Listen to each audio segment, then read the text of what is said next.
Hi, we're Stereo Kicks, and you're listening to North East Music Scene. Welcome to Newcastle, guys. Thank you very much. You're partway into your headline tour. How are you enjoying it at the minute? Loving it. Yeah, it's been real good fun so far, and all the crowds have been really great, and we're really enjoying playing a set that we've put together ourselves, and we think it's a really good set, and we're loving performing at the moment. How different is it since the X Factor tour? Do you think it's been in regards to the crowd? Oh, massively different, because it's like a lot more intense. We're playing academies as opposed to arenas, so I think in some ways I enjoy this more because everyone's coming to see us, and on the X Factor tour it's a bit hit or miss, but you didn't know. Like it's like a general audience. They're there to see the finalists, not one act in particular in most cases. But for this, it's been amazing. All the crowds have been top notch. So yeah. What's your favourite song to perform on the tour? Is it one that you really look forward to? Personally, I think Love Me Song, which is our new single. Yes. Yeah. Is there a date for that to be released? Yeah, the actual release is 21st of June. Pre-order is 19th. 19th of April. So pre-order from the 19th. Yeah. So pre-order it and then. Yeah. So how did you come about making that song? Was there any influences behind it that made you drawn to that type of song and lyrics? Mr. Tom who wrote it himself. It's come from us. We didn't seek it. It wasn't planned, was it? It wasn't really planned. I think we had a lot of there were a lot of submissions, but straight away from hearing this song, all the boys were on the same page. All love the song, and are you currently all writing your own music at the minute? Yeah, I mean, there's a couple. It's not just me that writes. There's a couple writers. Yeah, I think the majority of us write. So, but yeah, just trying out new things, and we tried this out, and it just seemed to work. Everyone seems to like it, and it sounds great. And what's the influences of music? Like, did you all have a it's favourite genre? Completely different. Yes. So going along from yourself. Mine would be like, it can go from like Chris Brown to like Justin Timberlake to One Direction. Right. It varies in it. But I like pop stuff, commercial, like myself. I like country music. That's Chris, I said that. Country. I'm more into sort of like soul, so I like John Legend, R. Kelly, Stevie Wonder, stuff like that. I can listen to literally anything. High School Musical. Yeah, Miley Cyrus. He loves Elvis. You do have a nice bit of look going on. Yeah. Everyone says that. He's the Elvis here. I think Reese and I are more indie rock. Yep. I listen to literally just rap music, and that's it. I'm open to a lot of genres, but I really like Bruno Mars. Bruno Mars is amazing. So when you're looking at making the album, do you think there'll be a massive selection of that cross music across all the songs? There'll be an input from all of us, but obviously can't all have like it'll be a mixture of everyone's opinions. You know what I mean? But we want to get personality in. We don't want it to be generic, but we're wary that we've got to make something that's uniform. How do you find it fitting everybody in? So being such a big group to make sure that you all get a taste of getting your bit on it's the like song? we're all so different in our music taste, but we all have our middle kind of thing. Like we all have our middle ground where we like that kind of music. Yeah. So that kind of helps. But fitting in is not a problem anymore. I think everyone's matured and grown up loads. They know we know each other's strengths. So is there any future people you'd like to work with further down the line, like maybe to do a song? There's enough of us already. I think it'd be hard like a female, maybe it's like a female, like. I don't think we're focusing on like that just now. I think we're just focused on making Love Me So the best single it can possibly be for us. Beyonce on our next track. It would be cool to work with some other artists. Definitely. Writing and things like that. Talking about female singers, who are your favourites? Just in general. My favourite female singer would have to be Beyonce. Beyonce, I think she's just the best vocalist in the world. Female vocalist. Probably Gabrielle Aplin for me. We like James Bay as well. He's not girl. He's a male. He's got long hair kids. Oh yeah, female. For me, Whitney Houston's like the best singer ever.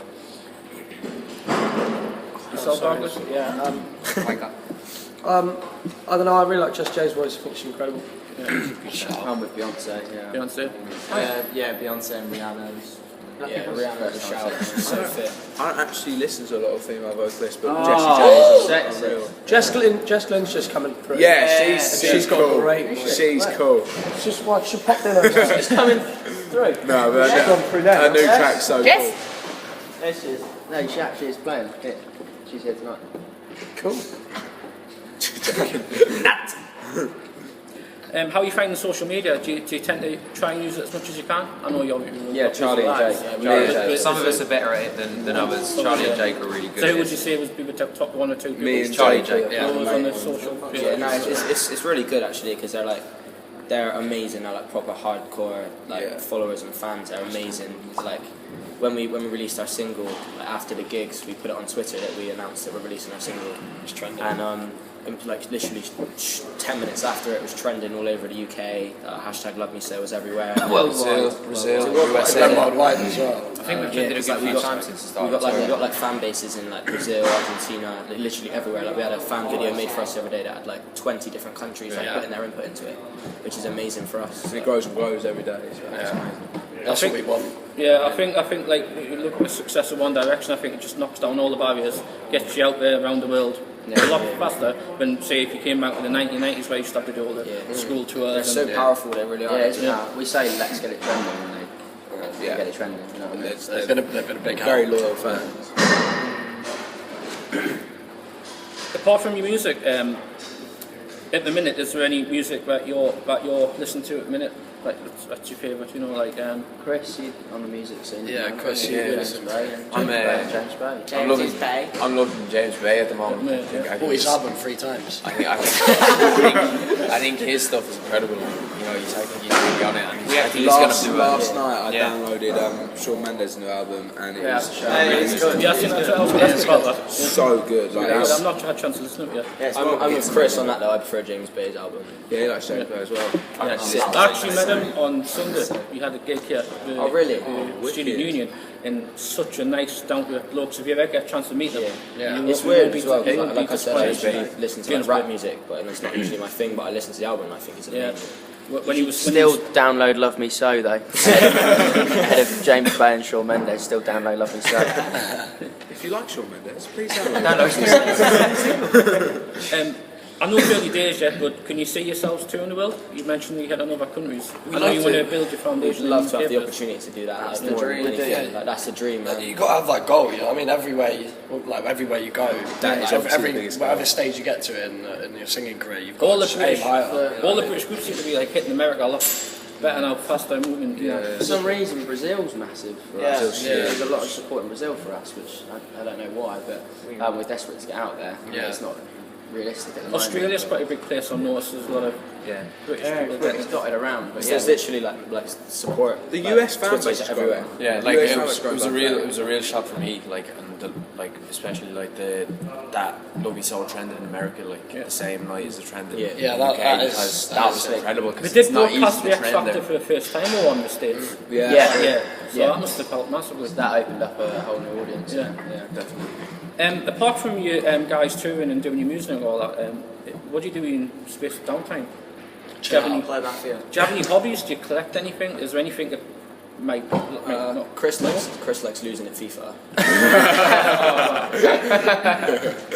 I think all FIFA. We love playing a game called Mafia. That's our game. If we have like time to kill, it's a card game. But it's actually not. We don't use cards, but.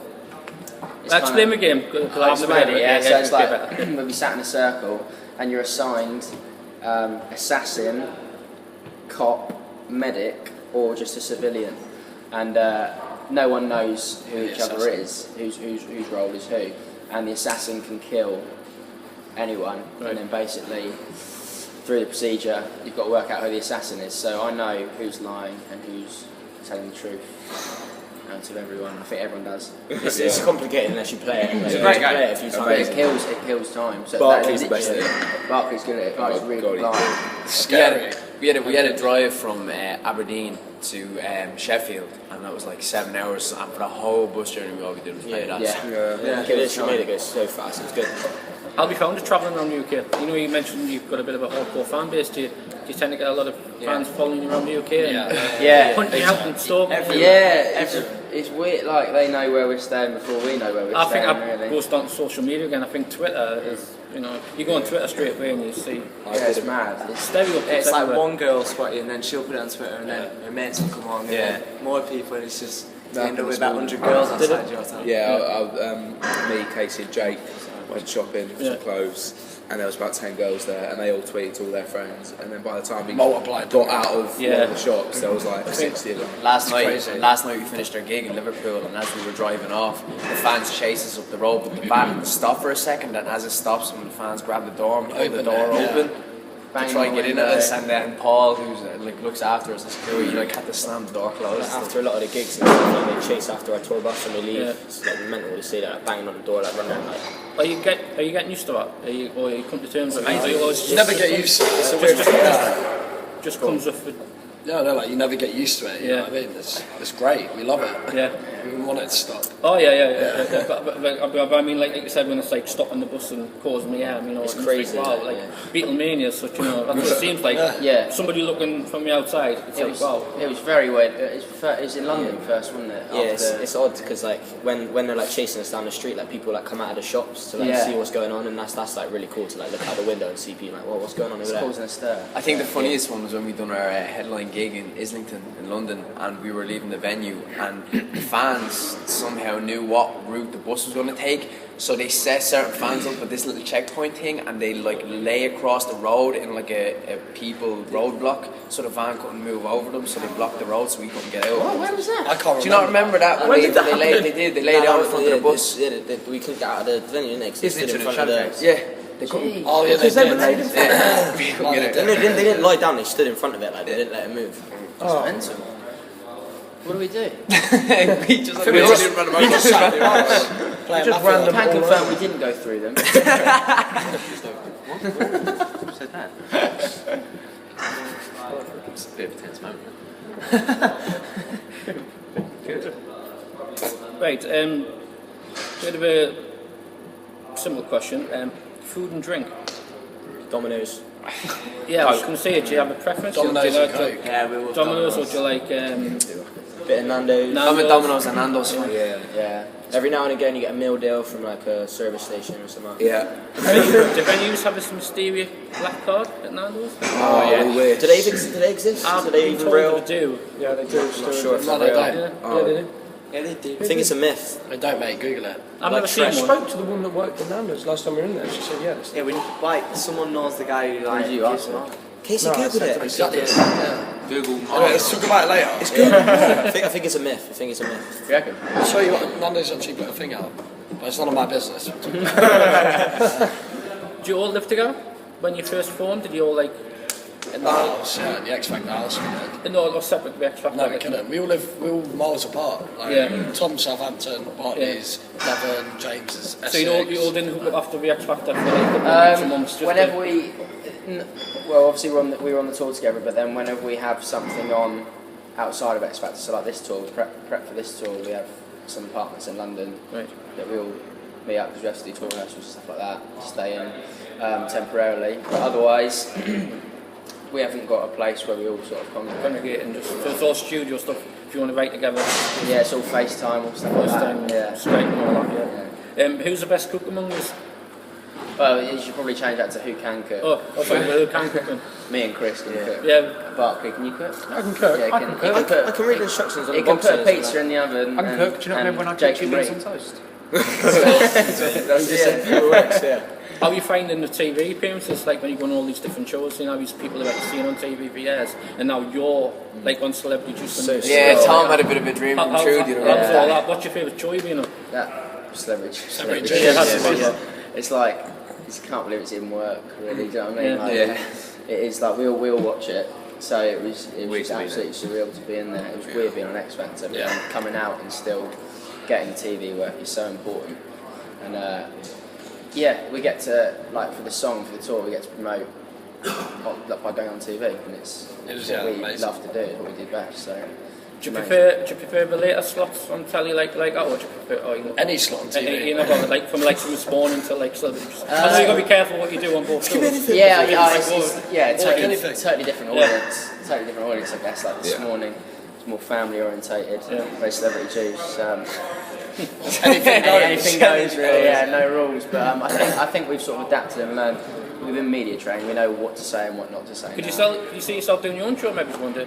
Like the Stereo Kids show. If there's eight microphones, it'd be chaos. Yeah. I think I speak for everyone when we say that we'd love to go into TV or do something. Yeah. Would you do like a Fly on the Wall documentary about yourselves? That'd be really cool. If we done well, we want to make a movie. We don't want to make a movie like the Spice Girls, basically. Yeah, we'd do that. Who would you have in the movie?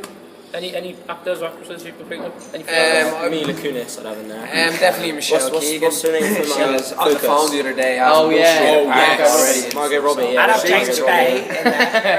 She is alien. James Bay. So we just named a load of hot women, basically. Yeah. So, Yeah, just talking about us. yeah. And then at the end, we just sort of give us a camera a little wave. Would you do a bit like One Direction, or would you do a bit like Spice Girls, where it's like there's a story behind it? I think we'd do more of a story type thing, wouldn't we? Like documentary kind of thing. Yeah, documentary. Yeah, how it worked. I think it would work. You heard it here first, guys. Next week. Right, well, it was great chatting to you all, and I really enjoy the rest of the tour. Thank you, mate. Nice meeting you all. Cheers, mate. Cheers, mate. Thank you. #LoveyShow.